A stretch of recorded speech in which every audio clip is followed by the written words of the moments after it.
आज हम इस वीडियो में आपको जामिया मिलिया इस्लामिया के 11 साइंस का जो एंट्रेंस एग्ज़ाम होगा उसको लेकर डिटेल में बताया जाएगा कि आपको किस तरीके से आपको प्रिपरेशन करना है और आपका कट ऑफ कितना जा सकता है इस बार का वो भी। और वीडियो एंड तक देखिए, हर चीज़ आपके लिए ही होगा, ऐसा नहीं है। आप सिंपल क्या करेंगे, जामिया के ऑफिशियल वेबसाइट पे जाएंगे, that is JMICOE.in। Simple Google पे सर्च करेंगे, उसके बाद इस तरीके से आपको इंटरफेस दिखेगा। और जब इस तरीके से इंटरफेस दिखेगा तो उसके बाद आपको यहाँ पे साफ दिख रहा है जामिया स्कूल प्रोस्पेक्टस 21-22। तो आप सिंपल क्या करेंगे, इसी पे ही क्लिक कर देंगे। आप जैसे ही जब क्लिक करेंगे तो ये सिंपल आपका डाउनलोड हो जाएगा और इस तरीके से फिर ओपन होगा ये चीज़। जब इसी ये ओपन होगा हल्का सा अभी क्योंकि मैं इस फ्रंट पेज आपको दिखा रहा हूँ, इस तरीके का आपको सिंपल प्रोस्पेक्टस दिखेगा। अब जब हल्का सा स्क्रॉल करते हुए नीचे आएंगे तो यहाँ पे कुछ आपको इन्फॉर्मेशन भी मिलेगा, लेकिन जो कि ये इन्फॉर्मेशन आपका अभी फिलहाल गलत है। यानी इंट्रेंस टेस्ट का डेट है जो कि ये गलत है, क्योंकि जामिया ने ऑलरेडी इंट्रेंस का जो डेट है वो एक्सटेंड कर दिया है। तो आप भली बात ही जानती हैं, मैं हर दिन इसके बारे में बताया करता हूँ कि आपका टेस्ट कब होगा। लेकिन खैर इंपॉर्टेंट क्या है वो कि आप 11 का अगर हम यानी 11 साइंस की बात कर लें तो सबसे पहले थोड़ा कट ऑफ के बारे में बता दें, क्योंकि कट ऑफ कहीं मेंशन नहीं होता है। कट ऑफ जो लास्ट टाइम गया था ना, ओवरऑल 85 प्लस गया था आपका कट ऑफ साइंस का जामिया मिलिया इस्लामिया में। क्यों जाता है कट ऑफ हाई, क्योंकि उसके पीछे का रीजन ही जामिया क्वेश्चन थोड़ा सा मीडियम रहता है, ज़्यादा टफ नहीं रहता है, इस वजह से कट ऑफ जो है वो हाई चला जाता है। क्योंकि ये एकदम गारंटेड है कि क्वेश्चन अगर इजी पूछेगा तो कट ऑफ जो है वो हाई जाएगा, क्वेश्चन अगर टफ पूछेगा तो जो कट ऑफ जो है वो डाउन चला जाएगा, यह ऐसा देखा जाता है। लेकिन खैर आपके लिए जो इंपॉर्टेंट है वो मैं बता दूं, क्योंकि कट ऑफ मैं फिर से रिकॉल कर दूं। ओवरऑल जो कट ऑफ जो है वो 80 प्लस 85 प्लस आपको स्कोर करना है। 80 प्लस 85 प्लस अगर स्कोर करते हैं 85 प्लस एटलीस्ट, तब आपका जामिया में होने के चांसेस है, अदरवाइज थोड़ा मुश्किल हो सकता है।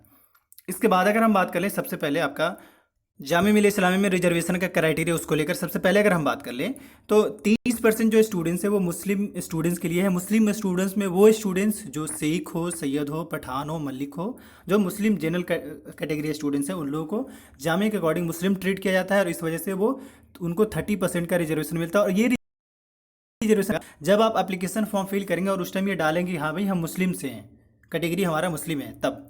इसके साथ ही 10% जो है वो मुस्लिम में जो गर्ल्स हैं उनका 10% है, और मुस्लिम में जो ओबीसी एस्पिरेंट है उनका 10% का रिजर्वेशन है। इसके अलावा रिमेनिंग 50% जो है जो जनरल कैंडिडेट के लिए है। इसके साथ ही और भी मैं एक बात ऐड कर दूं कि और भी रिजर्वेशन है, जैसे स्पोर्ट्स कोटा भी है और भी चीज़ें हैं, पर मेन रोल इनका ही होता है। इसके अलावा और बहुत बड़ा रोल होता नहीं, क्योंकि ये डिपेंड करता है कि स्टूडेंट्स उस कैटेगरी से है या नहीं।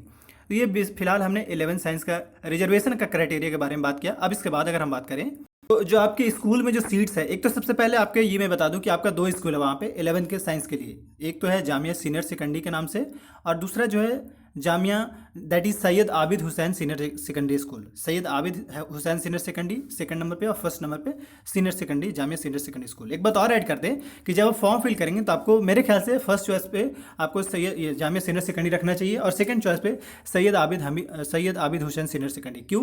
क्योंकि आपको इसमें जो है ना फ़ी कम लगता है और इसमें फ़ी ज़्यादा लगता है। तो ऐसे में ज़्यादा बेटर आई वुड सजेस्ट कि आप सीनियर सेकेंडरी फर्स्ट चॉइस पर रखिए। अगर सिलेक्शन होता है और फर्स्ट वाला में मिल जाता है तो ऑब्वियसली ये भी ध्यान रखना कि जो कट ऑफ जो जाता है ना, इसका हाई जाता है कंपेरिजन विद सैयद आबिद का, यानी सैयद आबिद का कम जाता है और सीनियर सेकेंडरी का कट ऑफ ज़्यादा जाता है, क्योंकि उसमें फ़ी कम होते हैं और सीट्स भी थोड़ा कम होता है, इस वजह से। सबसे पहले अगर हम बात कर लें सीट्स का वहाँ पे, तो देखिए 11 साइंस में जो सीट्स है वो 40 सीट्स है, और 70 सीट्स जो है वो सैयद आबिद हुसैन में। एक बात और रिकॉल कर दें, ये जो दोनों सीट मैं दिखा रहा हूँ ये बॉयज़ के लिए है।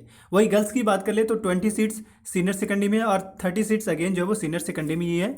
तो ओवरऑल देखा जाए तो गर्ल्स के लिए 50 सीट्स है जामिया में 11 साइंस में, और बॉयज़ के लिए देखा जाए तो 7 यानी कि 110 के आसपास में है। अच्छा, मेंशन इसके अकॉर्डिंग थोड़ा बहुत एबव हो भी सकता है, लेकिन फिलहाल जो मेंशन है हम उसी की बात कर रहे हैं। इसके बाद अगर हम बात कर लें, क्योंकि ये तो आप सीट्स के बारे में जान पाएंगे, वही उससे बहुत बड़ा रोल करता है आपका एलिजिबिलिटी क्राइटेरिया, जो कि आपको जानना चाहिए। सबसे पहले एलिजिबिलिटी क्राइटेरिया हम बात कर ले तो एटलीस्ट आपका 61% आपका 10th की मार्कशीट में होना चाहिए। और इसके साथ ही आपका जैसे 10th की अगर मार्कशीट में बात करें तो साइंस होगा, सोशल साइंस होगा, मैथ होगा, तो इन सारे पेपर में एटलीस्ट 41% मार्क्स तो होना ही चाहिए। ये देखिए, अगर इससे भी कम होता है तो ऐसे किस्म में आपका जो एडमिशन जो है वो उसमें थोड़ा मुश्किल हो सकता है। तो ये थोड़ा ध्यान रखने वाली बात है। इसके बाद अगर हम बात कर लें तो जो इंपॉर्टेंट है आपके लिए सब, अब इसके बाद मैं आपको सिंपल सिलेबस के बारे में बता देता हूँ, ताकि आपको ज़्यादा सिलेबस से पहले सॉरी क्वेश्चन पेपर का जो सीन है वो थोड़ा दिखा देते हैं। ये रहा आपका क्वेश्चन का पैटर्न। ये बात और ध्यान दे दें कि आप है ना प्रोस्पेक्टस ज़रूर रीड करा करें, एक बार अच्छे से पढ़ा करें, उसमें हर चीज़ आपके लिए मेंशन है जो आपको जानना चाहिए। तो इसमें अगर सबसे पहले हम इंग्लिश की बात करें तो 25 मार्क्स एटलीस्ट होना चाहिए, जीके में 10 मार्क्स, यानी लिसन यानी कि इंग्लिश का जो क्वेश्चन पूछा जाएगा आपका 25 मार्क्स का पूछा जाएगा, जीके 10 मार्क्स का पूछा जाएगा, फिजिक्स 15 मार्क्स का, और अगेन केमिस्ट्री और बायोलॉजी ये जो है तीनों 45 मार्क्स का पूछा जाएगा, और मैथ्स जो है वो 20 मार्क्स का क्वेश्चन पूछा जाएगा। तो इस तरीके से आपका 100 क्वेश्चन बनेगा। और इसके साथ ही मैं ये भी बता दूं कि इसमें कोई निगेटिव मार्किंग नहीं है। जामिया में 11 में साइंस में जो है किसी तरीके का निगेटिव मार्किंग नहीं है, तो उस पर आपको जाना ही नहीं है। एक बात और, आपको किसी भी तरीके से मंथली फ़ी नहीं पेड करना होता, एक बार आपको फ़ी पेड करना होता है। और मेरे ख्याल से आई थिंक 30,000 के आसपास में सीनियर ये सईद आबिद में है, और सीनियर सेकेंडरी में बात कर ले तो मेरे ख्याल से 5,000 के आसपास में पेमेंट करना होता है। ये थोड़ा सा देखना होगा, लेकिन इसी के बियॉन्ड में आप प्रोस्पेक्टस में मेंशन भी है कि कितना आपको पेमेंट करना होता है।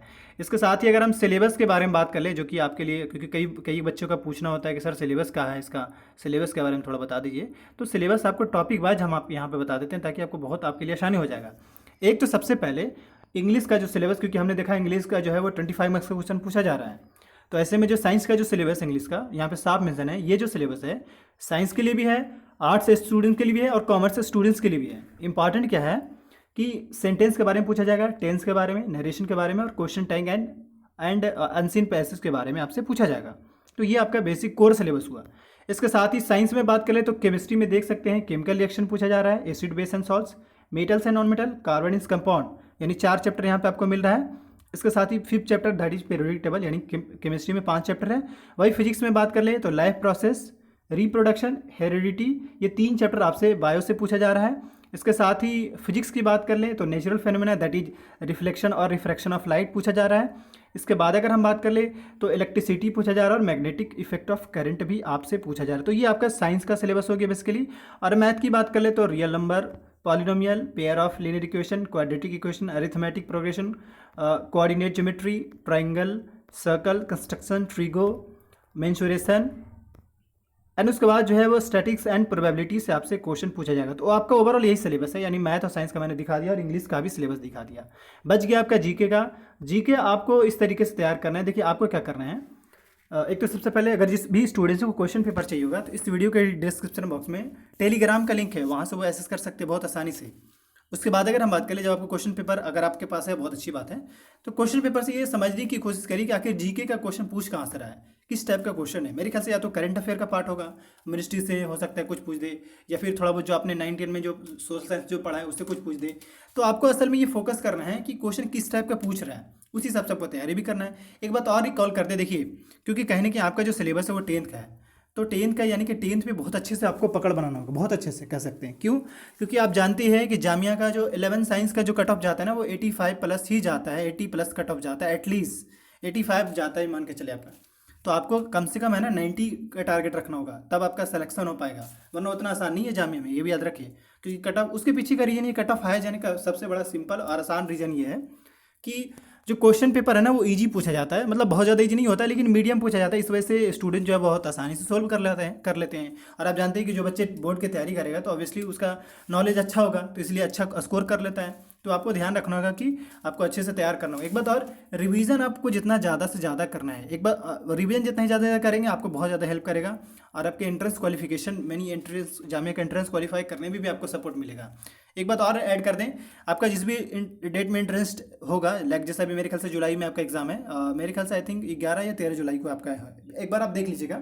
लेकिन खैर इंपॉर्टेंट बात इसमें ये है कि एडमिट कार्ड जो होता है ना आपके 1 वीक पहले आ जाता है, आप उसको लेकर जरा भी ना घबराएं। 1 वीक पहले आपके ही पोर्टल पे आ जाएंगे, यानी जिस लिंक से आपने फॉर्म फिल किया था उसी लिंक पे अपना आईडी खोलेंगे, और उसी पे ही आपका एडमिट कार्ड का एक सेक्शन शो करेगा, वहाँ पे आप जाके डाउनलोड कर लेंगे। ये तो एडमिट कार्ड का सीन हो गया। एक बात और ऐड कर दें कि अभी मैं एक स्टूडेंट्स है, यानी जामिया में ऑलरेडी 11 में सिलेक्टेड स्टूडेंट्स है, मैं उससे इंटरव्यू लूँगा, और उसमें आपके कुछ सवाल हो सकते हैं, आप अपने सवाल पूछिए, वो सवाल उससे पूछे जाएंगे उस बंदे से कि हाँ जामिया में किस तरीके से आपने एंट्रेंस क्वालिफाई किया। आपके भी हो सकता है कुछ सवाल हो, तो वो आप सवाल कमेंट में कमेंट करके बताइए, उस पर वीडियो आ जाएगी।